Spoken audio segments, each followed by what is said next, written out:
Welcome to this fourth recording of sharing how you can use Copilot to assist you with your Six Sigma DMAIC phases. In this recording, we will cover brainstorming or affinity diagram with Copilot in Whiteboard, how to structure and analyze the solution selection matrix, how you can set up pilot testing, and how you can set up and interpret an FMEA. The first thing I want to take you through is to see how you can use Copilot in Whiteboard and how to do some brainstorming as part of brainstorming an affinity diagram. So I'll go into whiteboard.office.com. So what I do, I click on suggest ideas in content, and I'll just write this prompt: create reasons for why there is poor query accuracy in customer service and support, and I'll just hit return. And as you can see, it comes up with some suggestions: lack of training or knowledge, inadequate access to information, and so on. And you can either say insert these 6, or you can generate more. And I think you can do up till 18 in one go. And then you can insert and you can create more, as I said.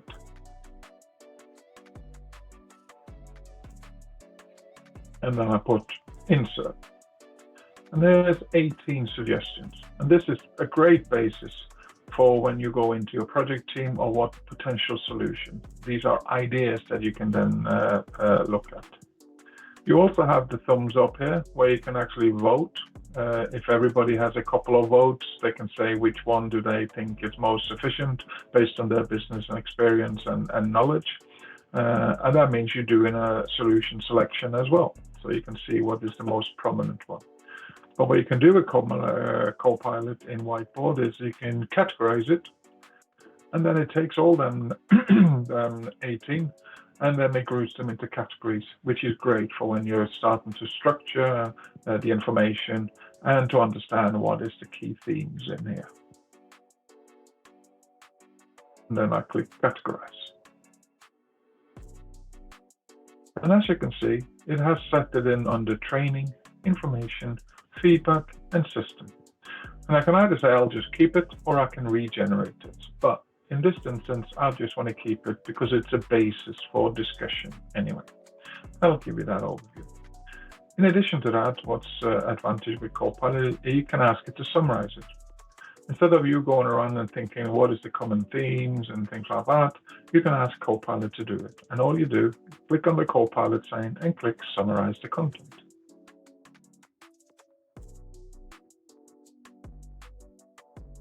And here we have 18 ideas generated, main themes for the whiteboard session.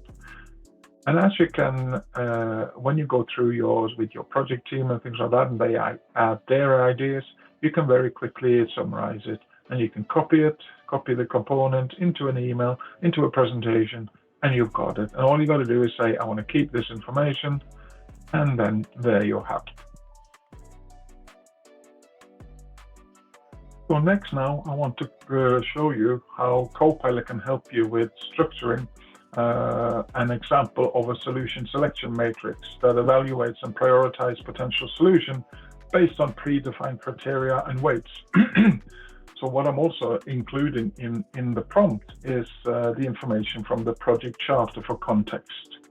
So I'm doing here, and then I hit, and you can see create an example of a solution selection matrix that evaluates and prioritizes potential solution based on the predefined criteria and weights. And I hit return.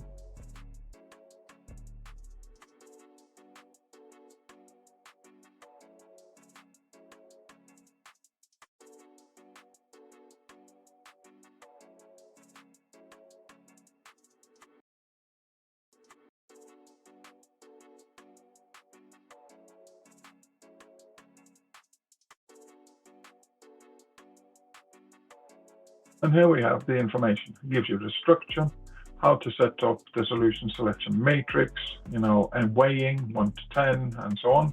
But what I also want to say is, can you interpret the results for me, please?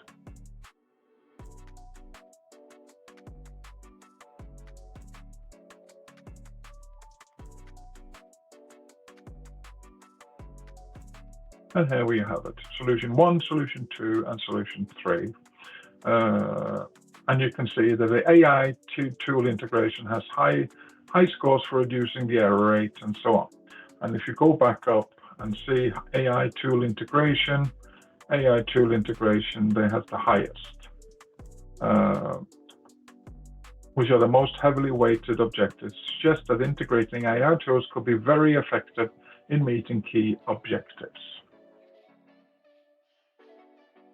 Now, also, I want to make sure that we can set up a pilot test, pilot testing the results. How to set up pilot testing to gauge the results so far. It's a technique that tests the feasibility and effectiveness in solution on a small scale before full implementation. Remember, he also has the content from the charter to look back on.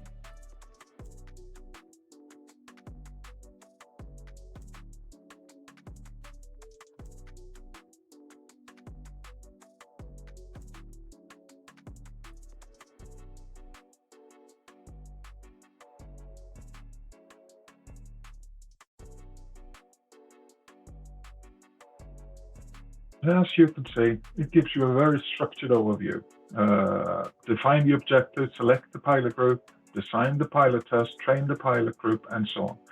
Again, very quick and easy way as part of your DMAIC to actually do a pilot test and what you have to remember.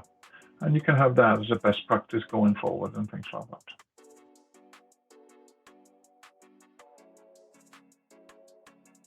Now, the last thing I want to do is to create an FMEA, a failure mode effect analysis.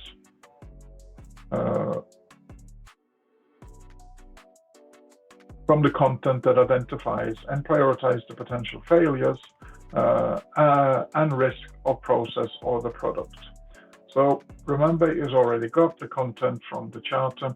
So I'm saying create an example on an FMEA, failure mode effect analysis, spelling it out, from the content that identifies and prioritizes the potential failures, and I hit return.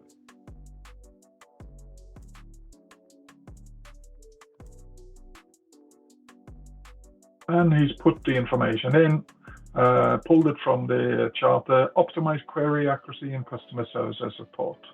Here we go, we have the failure mode, AI tools fails to understand customer query.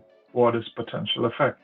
Incorrect response, customer dissatisfaction, potential causes, poor training data, software book, current process tool, regular system checks, and so on. So here we have, in this table, failure mode is the way in which the process and product could potentially fail, potential effect, and so on. So, but what I have the results here, and it gives you the structure, which is great, but I also want to say, how do you interpret the failure mode effect output of the result? And I'm asking that question as well, just for a better understanding.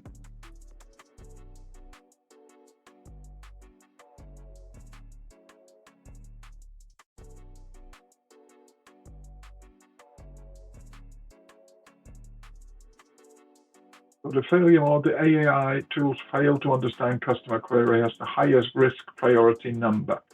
216.